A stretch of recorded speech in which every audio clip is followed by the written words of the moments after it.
Yo, what is going on everyone? Guiding Light here, back with another Borderlands 3 guide. In this one, I'm going to be showing you guys how you can farm bosses here in Borderlands 3. So farming bosses is an incredible way to get a lot of legendary items. You can get a ton of just better gear for your character so that you can go into the higher level mayhems. And then maybe even if you're having trouble beating some of the main story missions or just beating missions on a higher difficulty, farming bosses will allow you to level up your gear and get better loot. So throughout all of the gameplay in this video, you're going to be seeing me play on Mayhem 2. Just so you guys know, I am on Mayhem 2, so all the damage output, all the loot and stuff like that comes from a difficulty of Mayhem 2. So I'll show you guys how you can farm the main storyline bosses and also how you can farm some of the side bosses as well. So each and every boss usually has its own special weapon or armor piece that it can drop. So it's nice to go out of your way to kill every single boss, not just farm one, because each one has its own special set of drops and stuff that you can get from it. So I'll start out here with one of the side bosses. You can do any of the side bosses that you want, but you can farm side bosses from 0, or you can spawn the specialized hunt missions. Each one will work out pretty well and have really great spawn locations where you can do them again and again. Now after we get into this one, I'll show you guys how you can farm the bosses that are in the main storyline. So just look out for those icons on the map you're going to find right there. They're in just about every single location, but for this video I'm going to be using one that is on Pandora. So I chose this location because there are vehicle spawns right by the boss. Other planets might not have a vehicle spawn and you'll actually have to run past tons and tons of enemies before you'll get to the mini boss.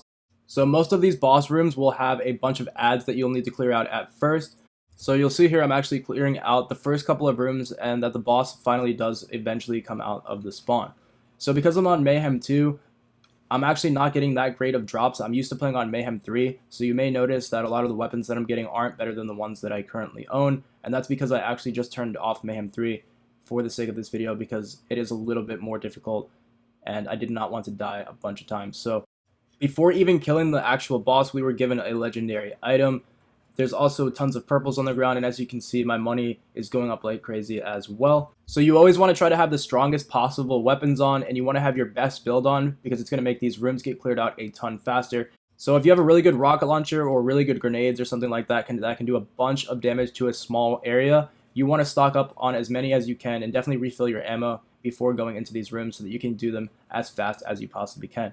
So as you guys can see there, I did kill the mini boss. And all I need to do in order to now restart this mission is just back out to the main menu. Now you might think that this will delete my save progress or something, but you'll notice when I get back in here that all my money and stuff has saved, and that's how you know that all your drops and stuff like that will save as well.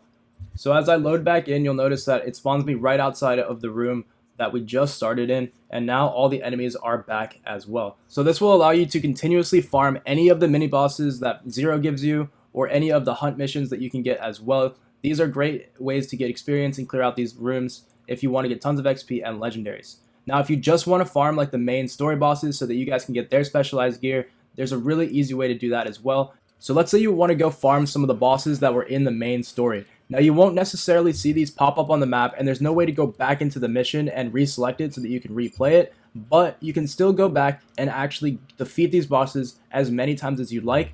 Keep in mind, when you're farming these bosses, you can also adjust the Mayhem level. Now, Mayhem level is something that you're going to unlock after completing the main story, and this will scale the enemies up to your level, allowing you to get better drops, even from those older bosses that you already killed. So for the sake of this video, guys, we're going to be farming the very last boss. The reason I'm doing this is because the spawn location is just so close, and he's actually really not that hard to kill if you have the right setup on. So if you have not killed the last boss yet, guys, and you don't want to see any spoilers, I kind of suggest leaving the video now. The method that I showed you guys will work just fine for you, and then when you're done with the main story, I would come back to this video and actually figure out how to farm those main story bosses, but I don't want to spoil anything. So here's the location of the last boss. You can stock up on ammo right outside, which is great. So you can see there I spent 11,000 on ammo. It's literally chump change, and you can go into these missions and just farm them as many times as you want. So all you have to do is just go back to the location on the map where you fought the boss, and the boss will respawn for you. And depending on which Mayhem level you're on, it will spawn at a higher level, and it will also give you higher level drops as well. Now, keep in mind, guys, I'm playing on Mayhem 2. Mayhem 3 is honestly not too difficult, but if you don't have the right setup, it can be damn near impossible to complete. So if you're having a lot of trouble in Mayhem 3, or maybe even in Mayhem 2, either change your weapons, and then if that doesn't work, after you put on the highest possible weapons that you can, I would honestly just turn down your mayhem level. In this video, I'm on mayhem level 2 and I'm literally using the best 2 weapons that I have right now. Most of the other weapons that I would use would take me way too long to kill these bosses, to the point where it just wouldn't even be worth it to farm them anymore. So if you find yourself in that boat where you're dying a lot or you're actually losing money because of how many times you have to pay to respawn, then you definitely want to reduce the difficulty level or try going to a different boss. It's one thing just to go down, but if you actually die a bunch of times and start losing money on those respawns, that's where it's really going to start to eat away at your money, and it kind of makes the farm not as worth it anymore because you're going to be spending more than you're making. So as we fast forward to the end of the boss fight here, you guys are going to see that I get an incredible amount of drops. As always in these Borderlands games, the main bosses give a lot of loot, but the final boss always gives a ton and is always super easy to farm. At least I remember that in Borderlands 1 and Borderlands 2. Those final bosses were always my favorite ones to farm because they were the best fights in the game. So after you melt down the boss, you'll see he just starts to rain loot. You can pick up whatever you want. You can, you don't have to pick it up if you don't want to. I didn't pick up most of the loot because it's just not better than the Mayhem 3 loot that I was already getting in some of those endgame activities. But keep an eye on my money, guys, because now we're going to back out of the game, and I'll show you guys just how easy it is to farm this mission. So we back out. Now, all the drops on the floor won't be there when you get back, so you do want to pick up what you want before backing out. But if you come right back into the mission, you'll spawn right up top next to the vending machines again. And if you keep an eye on my money again, when I restock up on ammo, you'll see that my money saved, which means that whole last run completely saved and like it wasn't corrupted or lost by backing out.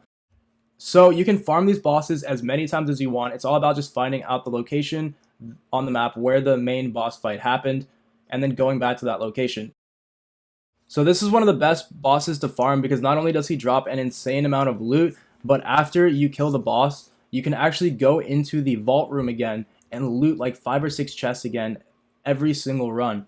So on top of the amount of loot that you're going to get from the drops, you can go and get a whole nother set of loot from the back room. So if you're in the search for money and legendaries, I would definitely just go to this farm first, and that's going to get you a ton of XP. So hopefully this guide has helped you guys out. It's how to farm the side bosses, how to farm the main bosses, and just how to get a ton of drops and money in general. So if this video helps you guys out, please be sure to drop a like down below and subscribe for future Borderlands 3 content, and I'll catch you guys in the next video. Peace.